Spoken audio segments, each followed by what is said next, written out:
JR मधून एक फूट नाही. आता निघालेला जो JR आहे त्याच्यातून एक ठेवत नाही. मराठवाड्यातला राहत नाही, पश्चिम महाराष्ट्रातला राहत नाही.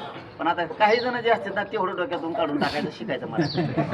कारण त्यांना असं वाटतं आपण शेतीत काम करतो म्हणजे आपल्याला डोके नाही, असा त्यांचा एक बोड गैरसमज आहे. आपल्याला आकलीच नाही. तुला अक्कल होती आता तो काहीच नाही दिलं. आम्ही आमच्या गरिबाच्या पोरं लढलो, आम्ही आमच्या गरिबांसाठी आणलं.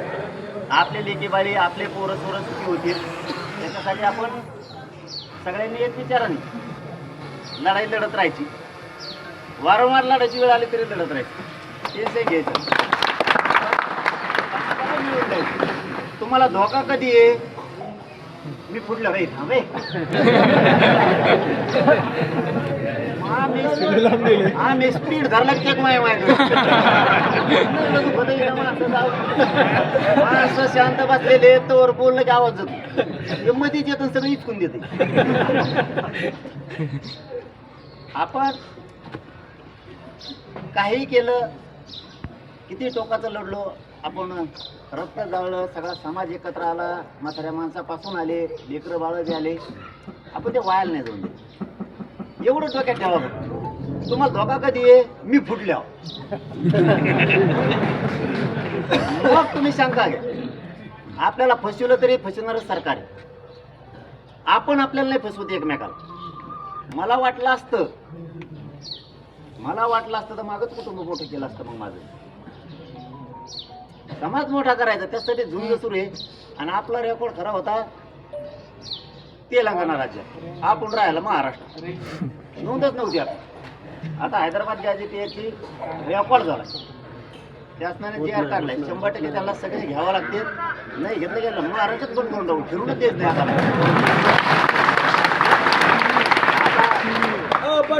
बसा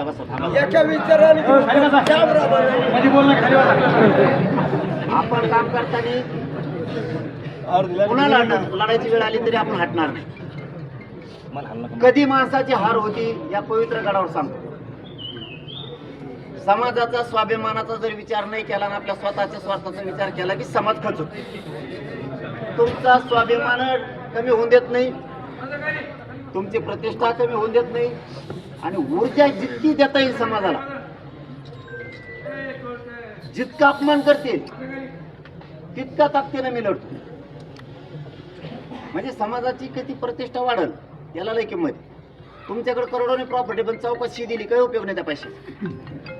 काय उपयोग नाही त्या पैशाचा. तिथं तुम्ही जेवायला खाणार.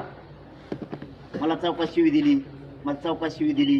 इतका इज्जतदार माझा समाज, त्याची मी खाली मानवून देत नाही हे समजून घ्या तुम्ही सगळे.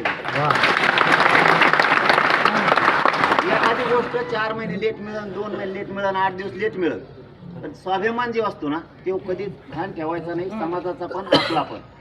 एकदा का मन दुखले ना तर माणूस, आपण एखादे बघा जुन्या काळात म्हणे एखादा झुरून मेला म्हणजे त्याचा जर कुठं घाव काळजात झाला तर ते लोकांना बोलून सांगत नाही, काय झालंय म्हणून म्हणत नाही. ते त्यालाच त्याचं प्रतिष्ठेचा अपमान वाटतो की आपण एवढे मोठे असून आपली इज्जत गेली वा. तसं मी समाजाला टप्प्याटप्प्यात का होईना विजयच केले, हरून नाही ते विजयच केलं. म्हणजे समाज त्याने उभा राहतो. थोडं थोडं का द्यायना पण दिलं ना काय म्हणते सरसकट नाही. आता सरसकट दिलं नाही, थोडं दिलं नाही. आम्ही थोडं व्हायना दिलं तू उलसी गळ द्याय ना.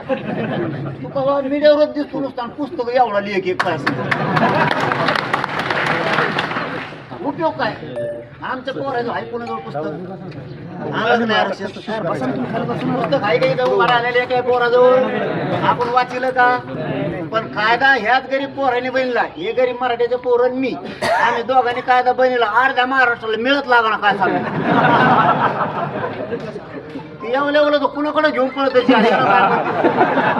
मला आताच मीडियावाल्यांनी विचारलं नांदरवाडी, ते म्हणले की कुणाकडे JR घेऊन जातोय तज्ञाकडे म्हणतोय मला काही मिळत लागणार. म्हणजे नुसत्या गरीबाच्या पोराने एक कायदा बनला तर अर्धा महाराष्ट्र टेन्शन मध्ये आला.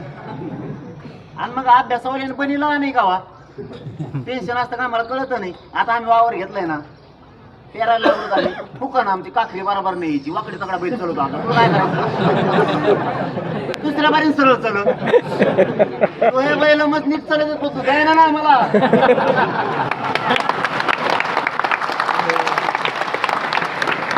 मग आम्ही चूक झाली तरी आम्ही आमची दुरुस्त करू आणि बरोबर असलं तरी आमचं आणि चुकलं तरी आमचं तुला काही घे नाही का तू मग हुशार आहे तुला इंग्लिश वाचित येते तुला कायदा वाचित तू पण तो 0.5% बी आरक्षण नाही दिलं आम्ही 3 कोटी आरक्षणात घातलं आतापर्यंत आणि पश्चिम महाराष्ट्र मराठवाडा पण घातला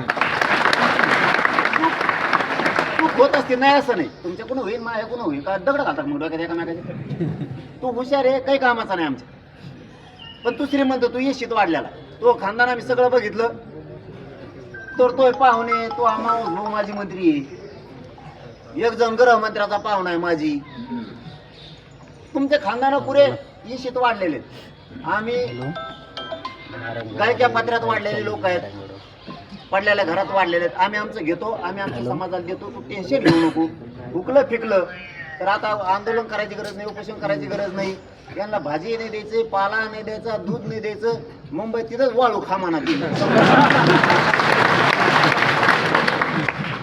खाचायचं नाही महाराज एकदाच लढले का छत्रपती शिवराय वारंवार लढले तेव्हा स्वराज्य झालं अरे आपण 2 वर्षात किती घातलंय आरक्षणात हे स्वाभिमान ठेवायचं त्यांनी सांगितलं का आपलं लगेच अयो काय भुकलं काय भुकलं तिथंच बोली करून घेतली मी जर चुकलं तर सुधारित जार काढावं लागत ते म्हणले हो याला म्हणतात दाचका मराठ्याच्या घरी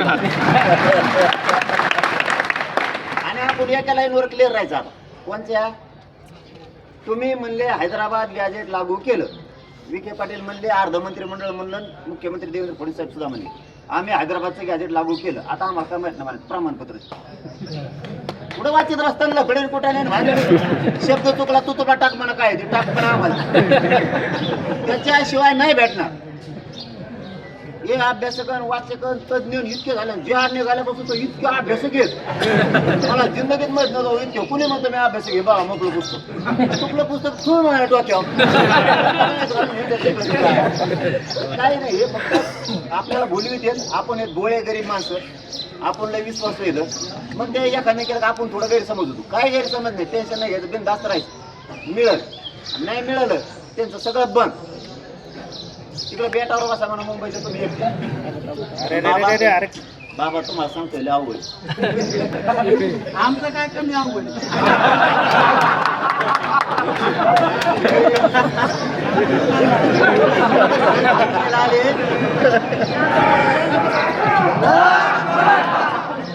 मुंबईला आले आणि यांनी मुंबईला पहिल्यांदी महाराष्ट्र संस्कृती दाखवली पोलिसाचे सोल बांधायचे माणसं आखड्याचा झोका बांधतात पहिल्यांदा मुंबईत झालं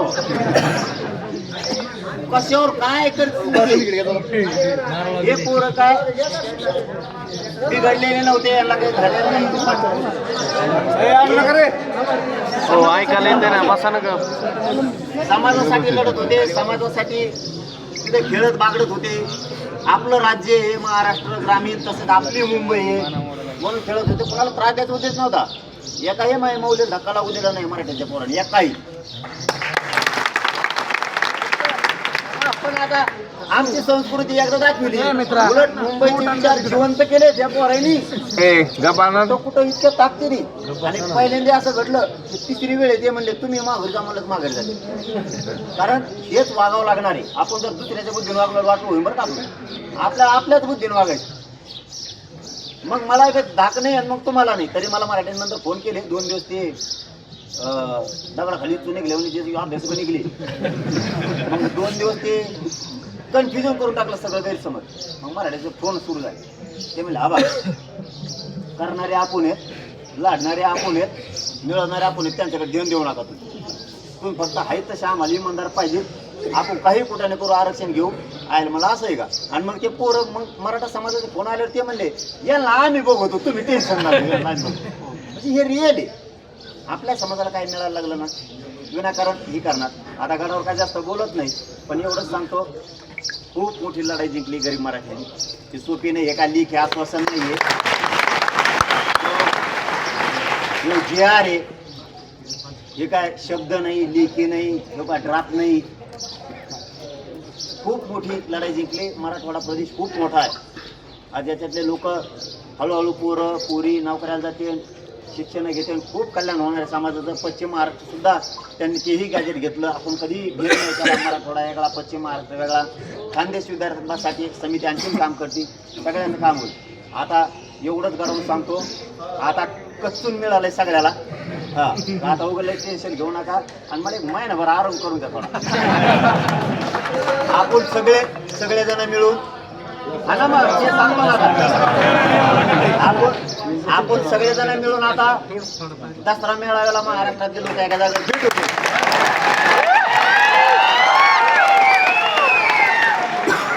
जसा होईल तसा छोटा मोठा जसा असेल तसा, कारण तयारी नाही ना त्यावेळेस. कारण गेल्यावेळेस ग्राउंड साफ करायला वेळ होता, ते होता. महाराष्ट्र पुरा येणं म्हणजे निवेदनाचा प्रॉब्लेम होईल. तर जसा होईल तसा 500 असो 1000 असो, आपण आपला जसा असेल तसा दसरा मेळावा परंपरेनं 100% करायचा. आणि तिथून मग सांगू सरकारला काय दिलं नाही ना आता कसं घेतो आम्ही तुमच्या. लागा दसऱ्याच्या तयारीला आपलं सगळ्याला जय शिवराय. जय शिवराय. जेवायला जायचं इथून सगळे जेवायला पलीकडे.